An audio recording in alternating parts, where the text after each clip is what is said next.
Good morning students, आप सभी का एसआरसी नॉलेज हब में स्वागत है। जैसा कि हम लोग बात कर रहे थे ऑनलाइन क्लासेस की, और आज हम अपनी क्लासेस शुरू कर रहे हैं और आज हमारी पहली क्लास है।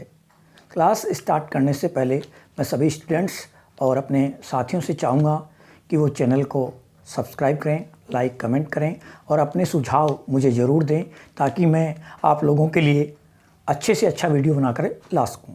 देखिए, आप सभी जानते हैं कि अभी जो कोरोना की महामारी है, इस समय हम ऑफलाइन क्लास स्टार्ट नहीं कर पा रहे हैं, लेकिन हमें ये भी पता है कि सितंबर माह में एग्ज़ाम होंगे और हमें तैयारी भी करनी है। तो इस तैयारी को कैसे करें, ये मैं भी सोच रहा था, तो मैंने आप लोगों के लिए ये चैनल शुरू किया है। आज हम पहला टॉपिक पढ़ा रहे हैं। पहला टॉपिक है भारत को जाने। देखो मित्रों, भारत को जाने, इस टॉपिक को मैंने चुना है सबसे पहले, और इसका एक कारण है। कारण क्या है कि इसके तहत हम जो भारत के राज्य हैं, उन राज्यों की जो विविध जानकारियां हैं वो प्राप्त करेंगे। साथ में हम ये भी जानेंगे कि उन राज्यों का इतिहास क्या है, उन राज्यों का प्रशासन क्या है, उन राज्यों का भूगोल क्या है, ताकि आप लोगों की एक अच्छी सी इंडिया जीके की तैयारी हो सके। साथ में मैंने आपको पहले ही बताया है हरियाणा जीके, राजस्थान पुलिस को देखते हुए मैं राजस्थान जीके की भी आप लोगों को क्लास देने की कोशिश करूंगा। लेकिन इसके लिए मैं सबसे पहले आप लोगों से चाहूँगा कि आप लोग मुझे ज़रूर बताएं कि कैसा रहा हमारा प्रयास, क्या कमियां रही और कैसे इसको सुधारा जा सकता है। तो आप लोग ध्यान रखेंगे। चैनल का नाम है एसआरसी नॉलेज हब। अब शुरू करते हैं क्लास। देखो, क्लास का नाम, हमारा जो टॉपिक है भारत को जाने। भारत को जानने के इस टॉपिक में मैं आपको पढ़ाने वाला हूँ राज्य व केंद्र शासित प्रदेश। राज्य व केंद्र शासित प्रदेश, ये अपना टॉपिक है। इस टॉपिक के बारे में हम पढ़ेंगे। राज्य व केंद्र शासित प्रदेशों की विविध जानकारियां हम प्राप्त करने वाले हैं। लेकिन पहले छोटा सा एक परिचय मैं आपको बताना चाहूँगा कि राज्य व केंद्र शासित प्रदेश जो हैं, इसको जानने के लिए पहले हम जानते हैं संविधान में इनका उल्लेख। फिर हम जानेंगे राज्यों का गठन,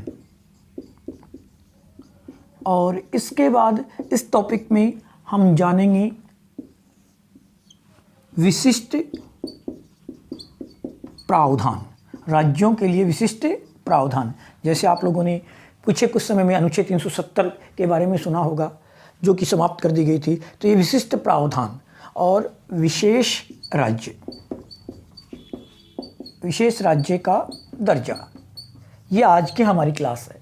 इसके बाद जो हम बात करेंगे, हम किसी एक राज्य को लेंगे, उस राज्य का सबसे पहले क्या पढ़ेंगे, प्रशासन, फिर उस राज्य की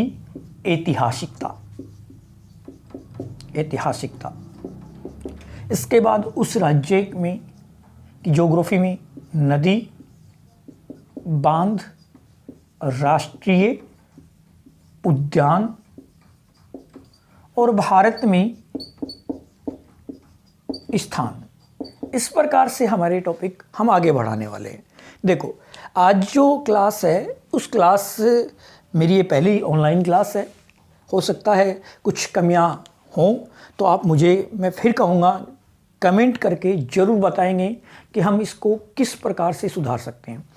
मेरी आवाज़ के बारे में, बोर्ड के बारे में, जो भी आपको लगे, आप मुझे ज़रूर सुझाव देंगे। तो शुरू करते हैं क्लास। टॉपिक है राज्य व केंद्र शासित प्रदेश। आप सभी लोगों ने आप सभी लोगों को अपनी नोटबुक में इस नोट डाउन करते चलना है, ताकि जब एग्ज़ाम का समय आए तो आप इसको दोबारा रिव्यू कर सकें। तो राज्य व केंद्र शासित प्रदेश जो है, इसके बारे में सबसे पहले हम कहाँ पढ़ेंगे, संविधान में उल्लेख।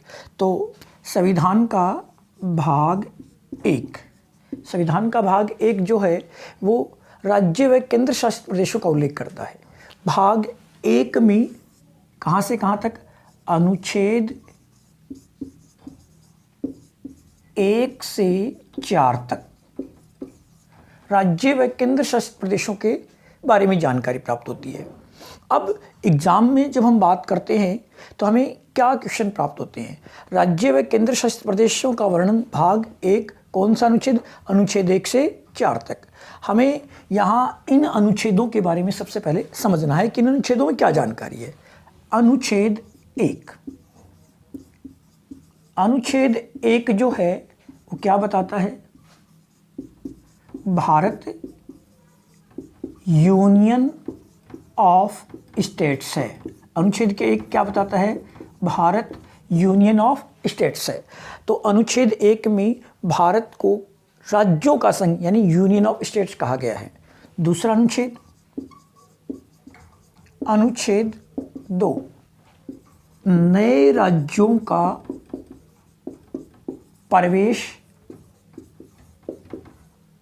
व स्थापना। नए राज्यों का प्रवेश व स्थापना के बारे में किस में जिक्र किया गया है, अनुच्छेद 2।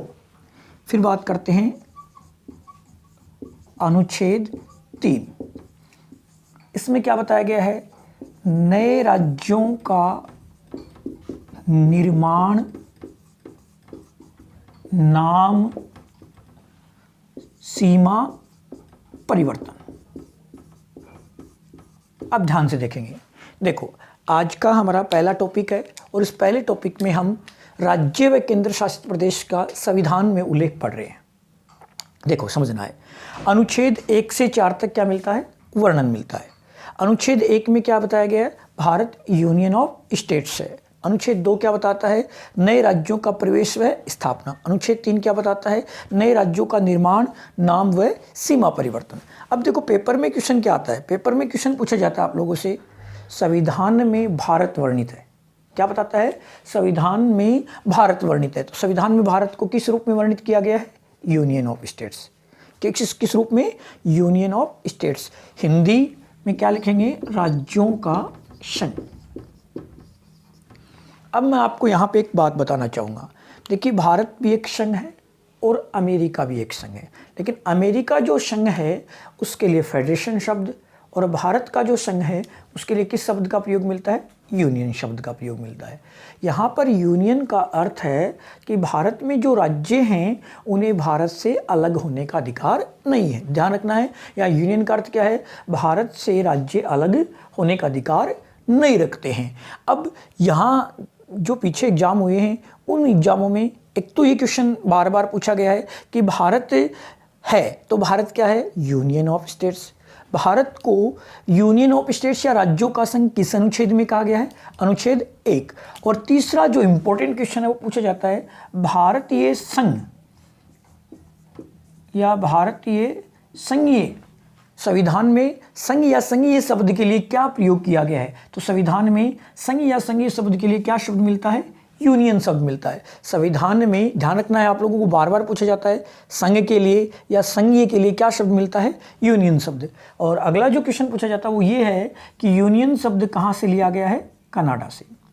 तो स्टूडेंट्स, यहाँ 3 क्वेश्चन आपको तैयार करने हैं। पहला, अनुच्छेद 1 क्या जानकारी दे रहा है, भारत यूनियन ऑफ स्टेट्स है। भारत को यूनियन ऑफ स्टेट्स किस अनुच्छेद में बता रहा है, अनुच्छेद 1 में। दूसरा, आप लोग ध्यान रखेंगे कि भारत में संघ या संघीय शब्द के लिए क्या शब्द प्रयोग किया गया है, यूनियन। और ये जो यूनियन शब्द है ये हमने कहाँ से लिया है, कनाडा से लिया है। यदि आपसे पूछा जाए संविधान में वर्णित यूनियन शब्द का अर्थ क्या है, तो भारत में जो संघ में शामिल राज्य हैं उन्हें अलग होने का अधिकार नहीं है। फिर आता है अनुच्छेद 2। अनुच्छेद 2 क्या बताता है, नए राज्यों का प्रवेश व स्थापना के बारे में। अनुच्छेद 3, अनुच्छेद 3 क्या बताता है, नए राज्यों का निर्माण, नाम व सीमा परिवर्तन है। तो आप लोगों को याद, यहाँ देखिए कई बार हम परीक्षा में कंफ्यूज हो जाते हैं। नए राज्यों का प्रवेश से स्थापना आएगा तो क्या आएगा, अनुच्छेद 2। लेकिन नए राज्यों का निर्माण या किसी राज्य के नाम में परिवर्तन या किसी राज्य के सीमा में परिवर्तन, तो अनुच्छेद क्या आएगा, 3। अब यहाँ से जो अगला क्वेश्चन बनता है वो ये बनेगा कि ये जो उपरोक्त विधेयक हैं, नए राज्यों का निर्माण, नाम, सीमा परिवर्तन संबंधी जो विधेयक है संसद में जब पेश किया जाता है तो किसकी अनुमति लेनी पड़ती है? तो ये जो विधेयक है यह संसद में राष्ट्रपति की अनुमति से पेश किया जाता है। किसकी अनुमति से पेश किया जाता है? राष्ट्रपति। पेपर में क्वेश्चन आ सकता है कि नए राज्यों का निर्माण, नाम, सीमा परिवर्तन संबंधी विधेयक किसकी अनुमति से संसद में पेश किया जाता है? तो किसकी अनुमति से पेश किया जाता है? राष्ट्रपति।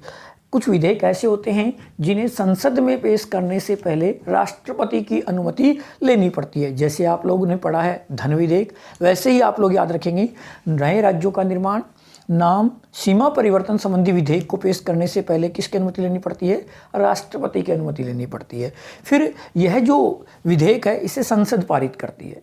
आपको पता है संसद जो विधेयक को पारित करती है या तो साधारण बहुमत से, विशेष बहुमत से, विशेष बहुमत के साथ आधे राज्यों की स्वीकृति से। यहाँ पर एक क्वेश्चन आएगा कि नए राज्यों का निर्माण, नाम व सीमा परिवर्तन संबंधी विधेयक किस बहुमत से पारित होता है? तो ये पारित होगा साधारण बहुमत से। किस बहुमत से पारित होगा? साधारण बहुमत से। तो पहला पॉइंट कि हमने क्या पढ़ा, राज्य व केंद्र शासित प्रदेश जो हैं इनका संविधान में उल्लेख। मित्रों ध्यान रखना है, संविधान का भाग 1 अनुच्छेद 1 से 4 तक इनके बारे में हमें जानकारी देता है। अनुच्छेद 1 क्या बता रहा था कि भारत क्या है? Union of states. भारत जो है वो क्या है? Union of states. और ये जो यूनियन शब्द है ये हमने किसके स्थान पर प्रयोग किया गया है? संघ व संघीय। 2012 MTS का एग्जाम क्वेश्चन डाला गया, संविधान में संघ या संघीय शब्द मिलता है। 2012 का MTS एग्जाम का क्वेश्चन बता रहा हूँ, संघ या संघीय शब्द का उल्लेख संविधान में कहाँ मिलता है? तो मित्रों ध्यान रखना है, संविधान में संघ या संघीय शब्द का प्रयोग नहीं मिलता है। संविधान में संघ या संघीय शब्द का प्रयोग नहीं मिलता है। तो किसका मिलता है? यूनियन शब्द का। ऐसा एक क्वेश्चन और आता है बजट। बजट का भी संविधान, बजट शब्द भी संविधान में नहीं मिलता है। बजट को संविधान में कहा गया है वार्षिक वित्तीय विवरण, और संघ या संघीय को संविधान में क्या कहा गया है? यूनियन। नए राज्यों का प्रवेश या स्थापना आएगा अनुच्छेद 2। नए राज्यों का निर्माण, नाम, सीमा परिवर्तन आएगा अनुच्छेद 3। नए राज्यों का निर्माण, नाम, सीमा परिवर्तन संबंधी विधेयक किसकी अनुमति से? राष्ट्रपति। कौन से बहुमत से संसद पारित करेगी? साधारण बहुमत से। तो ये था अपना पहला पॉइंट, संविधान में राज्यों के बारे में या केंद्र शासित प्रदेशों का उल्लेख के बारे में जानकारी। अब पढ़ते इससे आगे। अब बात करते हैं राज्यों के गठन। राज्यों का गठन देखो समझते हैं। ब्रिटिश भारत की बात करें, ब्रिटिश भारत जो है उस समय स्वतंत्रता प्राप्ति जब भारत को मिली तो उस समय राज्यों की 4 श्रेणी थी। स्वतंत्रता प्राप्ति के समय भारत में राज्यों की कितनी श्रेणी थी? 4 श्रेणी, A, B, C और D। याद रखना है, स्वतंत्रता प्राप्ति के समय भारत में राज्यों की 4 श्रेणी थी। सबसे पहले जानते हैं A श्रेणी। A श्रेणी में ब्रिटिश प्रांत शामिल थे। A श्रेणी में ब्रिटिश प्रांत शामिल थे। B श्रेणी में ध्यान रखना है देशी रियासतों से मिलकर बनाए गए राज्य। देशी रियासतों से मिलकर बनाए गए राज्य B श्रेणी में। आप लोगों ने राजस्थान में जो बच्चे तैयारी कर रहे हैं उन्होंने एग्ज़ाम दिया होगा और पुराने पेपर देखे होंगे, तो वहाँ क्वेश्चन आता है कि राजस्थान किस श्रेणी में शामिल था? तो राजस्थान किस श्रेणी में शामिल था? B श्रेणी में, क्योंकि राजस्थान का निर्माण 19 रियासतों से मिलकर हुआ है। 19 रियासत, 3 ठिकाने, एक चीफ कमिश्नरी क्षेत्र को मिलाकर क्या बना था? राजस्थान। तो देशी रियासतों से मिलकर बनाए गए राज्य कहाँ आते हैं? B में। जो ब्रिटिश प्रांत थे वो किस में आते हैं? A में। फिर C की बात करें तो यहाँ पर आते हैं चीफ कमिश्नरी क्षेत्र। चीफ कमिश्नरी क्षेत्र। चीफ कमिश्नरी क्षेत्र का अर्थ है ऐसे क्षेत्र जो सीधे ब्रिटिश शासन के अधीन आते थे, उन्हें चीफ कमिश्नरी क्षेत्र कहते थे। और वो किस श्रेणी में शामिल थे? C श्रेणी में। और इसका उदाहरण अजमेर मेरवाड़ा। अजमेर मेरवाड़ा, दिल्ली, कुर्ग, कूच बिहार, भोपाल, हैदराबाद, ये चीफ कमिश्नरी क्षेत्र थे। तो चीफ कमिश्नरी क्षेत्र जो है वो किस श्रेणी में आते हैं? C श्रेणी में। और D श्रेणी में शामिल था अंडमान निकोबार द्वीप समूह। तो स्वतंत्रता प्राप्ति के समय भारत में राज्यों की कितनी श्रेणियां थी? 4 श्रेणियाँ। चारों श्रेणियों के बारे में याद रखेंगे। ब्रिटिश प्रांत ए श्रेणी में, देशी रियासतों से मिलकर बने बी श्रेणी में, चीफ कमीशनी क्षेत्र सी श्रेणी में, अंडमान निकोबार द्वीप समूह डी श्रेणी में। ये जो चारों श्रेणियां हैं, यहाँ से क्वेश्चन एक ये पूछा जा सकता है कि कब समाप्त हुई, तो आप याद रखेंगे 1956। राज्यों की चारों श्रेणियों को समाप्त कब किया गया, 1956। क्वेश्चन ये भी हो सकता है किस संशोधन के तहत, तो आप बताएंगे 7वां संशोधन के तहत। 7वां संशोधन के तहत राज्यों की चारों श्रेणियां समाप्त हो गई। तो हमें समझ में आता है कि स्वतंत्रता प्राप्ति के समय भारत में राज्यों की 4 श्रेणी थी, जो 1956 में 7वां संशोधन के तहत समाप्त की गई। अब बात करते हैं इस टॉपिक की, राज्यों के गठन की। तो देखो, जब हम बात राज्यों के गठन की करते हैं तो भारत की स्वतंत्रता के समय भाषा के आधार पर राज्यों के गठन को लेकर आंदोलन हुए। भाषा के आधार पर राज्यों के गठन को लेकर आंदोलन हुए और इसकी जांच के लिए हमारे यहाँ पर एक आयोग बना। उस आयोग का नाम था एस.के. दर आयोग। स्वतंत्रता प्राप्ति के समय राज्यों के गठन के लेकर जो आयोग बना उसका नाम क्या था, एस.के. दर आयोग, जो इलाहाबाद उच्च न्यायालय के न्यायाधीश रहे। और ये जो एस.के. दर आयोग है ये बना था 27 नवंबर 1947 को। आपके एग्जाम में पूछा जा सकता है दर आयोग का संबंध है राज्यों के गठन से। दर आयोग बना 1947। इसने अपनी रिपोर्ट पेश की 1948 में और इसमें भाषा के आधार पर राज्य गठन को अनुचित बताया। इन्होंने कहा राज्यों के गठन का आधार प्रशासनिक होना चाहिए, भाषा नहीं होना चाहिए। इस आयोग की समीक्षा के लिए एक समिति बनी जिसका नाम था जे.वी.पी. समिति। कौन सी समिति बनी, जे.वी.पी. समिति। याद रखना है, दर आयोग की सिफारिशों की समीक्षा के लिए बनी थी जे.वी.पी. समिति। आपके एग्जाम में जे.वी.पी. समिति के बारे में पूछा जा सकता है कि जे.वी.पी. समिति क्या है। तो देखिए, जे से है जवाहरलाल नेहरू, वी से है वल्लभ भाई पटेल, पी से है पट्टाभी सीतारमैया। जवाहरलाल नेहरू, वल्लभ भाई पटेल, पट्टाभी सीतारमैया, इनके द्वारा भी भाषा को राज्य गठन का आधार नहीं माना गया। इस समय हमारे देश के कई क्षेत्रों में भाषा के आधार पर अलग राज्य की मांग को लेकर आंदोलन चल रहे थे। उन्हीं में से एक था मद्रास। मद्रास जो राज्य था वहाँ पर तेलुगु भाषी लोगों ने अलग राज्य की मांग को लेकर आंदोलन किया और इस आंदोलन का जो नेतृत्व है वो कर रहे थे पोट्टी श्री रामुल्ला। ध्यान रखना है, मद्रास में तमिल जो जाति थी उससे अलग होने के लिए तेलुगु भाषी लोगों ने पोट्टी श्री रामुल्ला के नेतृत्व में आंदोलन किया। और यह जो आंदोलन है, इस आंदोलन के समय पोट्टी श्री रामुल्ला ने अपनी मांग को मनवाने के लिए आमरण अनशन किया और 56 दिन के आमरण अनशन के बाद इनका देहांत हो गया। ऐसी स्थिति में उनके जो समर्थक थे उनके द्वारा मद्रास में तोड़फोड़ दंगे हुई और भारत सरकार ने मजबूर होकर मद्रास से अलग तेलुगु भाषा के लिए एक राज्य बनाया, आंध्र प्रदेश। कौन सा राज्य बनाया, आंध्र प्रदेश। तो आपको याद रखना है, भाषा के आधार पर सबसे पहले कौन सा राज्य बना, आंध्र प्रदेश। आंध्र प्रदेश को किससे अलग किया गया है, मद्रास से। मद्रास से अलग आंध्र प्रदेश बना, किस भाषा के लिए, तेलुगु भाषा के लिए। तेलुगु भाषी आंदोलन का नेतृत्वकर्ता कौन था, पोट्टी श्री रामुल्ला।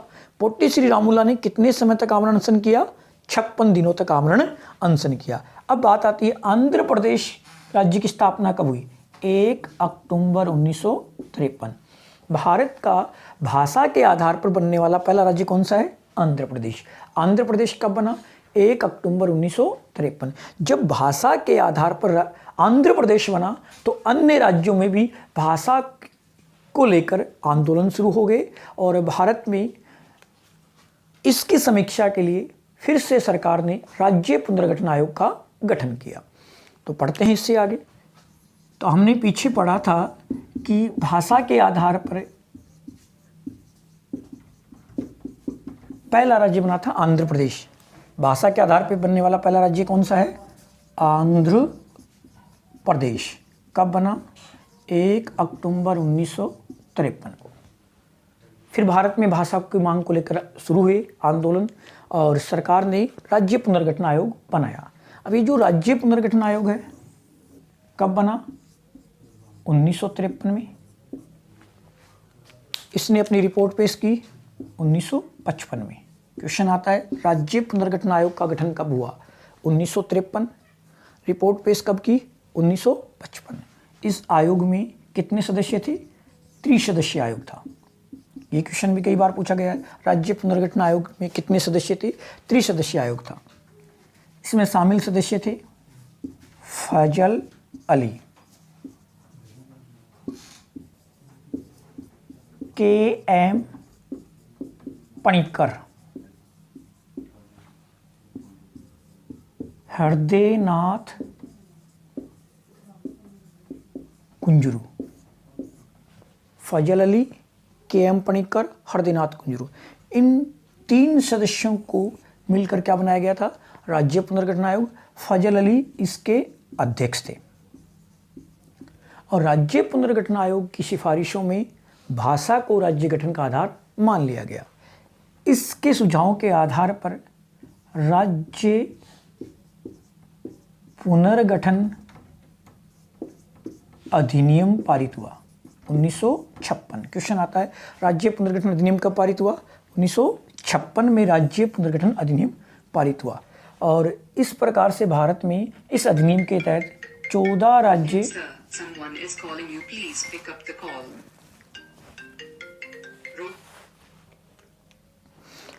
तो राज्य पुनर्गठन अधिनियम 1956 में पारित हुआ और राज्य पुनर्गठन अधिनियम 1956 पारित होने के बाद भारत में प्रारंभ में 14 राज्य व 6 केंद्र शासित प्रदेश बने।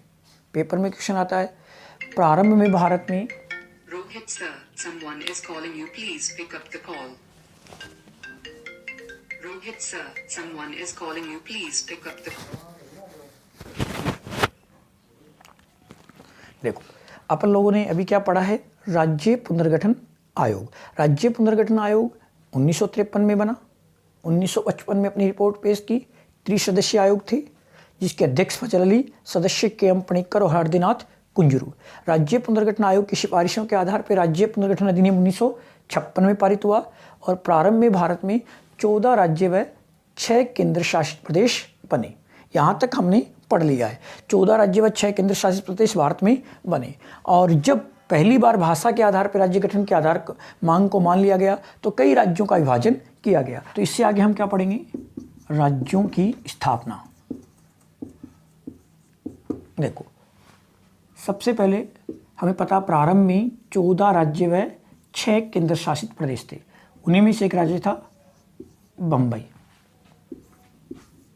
1 मई 1960 बम्बई का विभाजन किया गया और 2 राज्यों में इसको विभाजित किया गया, महाराष्ट्र और गुजरात। तो 1 मई 1960 को महाराष्ट्र व गुजरात राज्यों की स्थापना हुई। 1963 में नागालैंड। 1963 में कौन सा राज्य बना? नागालैंड।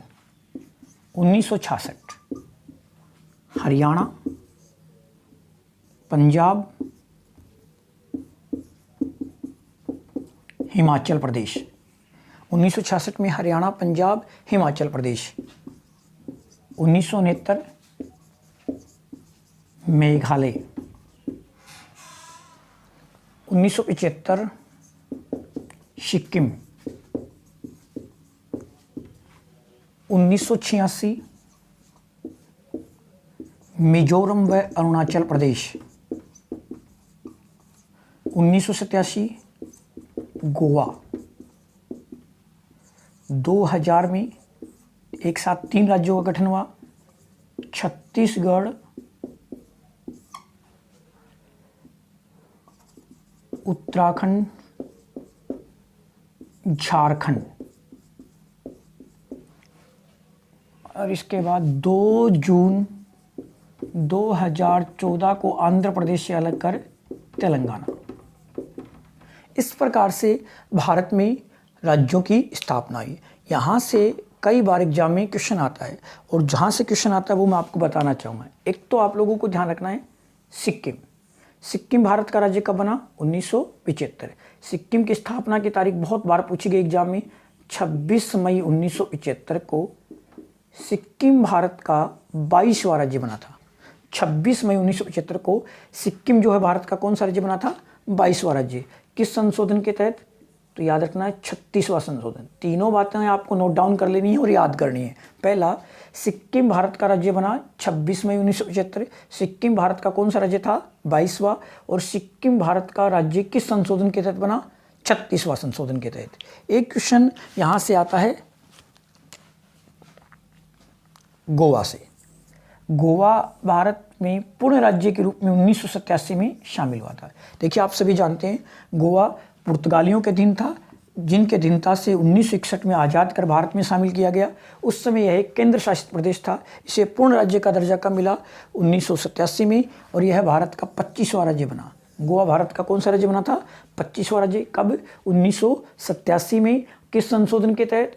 56वां संशोधन। तो राज्य की स्थापना में से दो आपको संशोधन याद करने हैं। 36वां संशोधन 1975 के तहत सिक्किम भारत का 22वां राज्य बना, और 56वां संशोधन 1987 के तहत गोवा भारत का 25वां राज्य बना। तो इस प्रकार से भारत में राज्यों की स्थापना हुई। हाल ही में आप लोगों को पता है कि जम्मू कश्मीर जो राज्य है उसको विभाजित कर 2 केंद्र शासित प्रदेश बना दिए गए हैं, और वर्तमान में भारत में 28 राज्य व 9 केंद्र शासित प्रदेश हैं। आपको ये भी पता है कि हाल ही में दमन व दीव को दादर व नागर हवेली के साथ शामिल किया जा रहा है, और इन दोनों को शामिल होने के बाद भारत में 28 राज्य व 8 केंद्र शासित प्रदेश हो जाएंगे। 28 राज्य व 8 केंद्र शासित प्रदेश हो जाएंगे।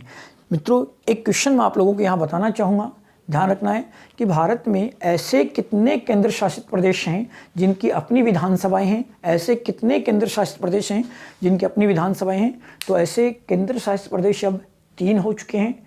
एक आप लोगों को पता है दिल्ली, एक पुडुचेरी, और अभी हाल ही में कश्मीर जो है केंद्र शासित प्रदेश बना है। तो इस प्रकार से भारत में 3 केंद्र शासित प्रदेश है जिनकी अपनी विधानसभाएं हैं। तो हम लोगों ने सबसे पहले संविधान में उल्लेख, फिर राज्यों का गठन, राज्यों से संबंधित आयोग, राज्यों की अलग अलग वर्षों में स्थापना पढ़ी है। अब हम क्या करने वाले हैं, इस टॉपिक को आगे बढ़ाने से पहले मैं आप लोगों को 2 बातें ज़रूर कहूँगा कि आप लोग मुझे अपने सुझाव कमेंट में ज़रूर देंगे।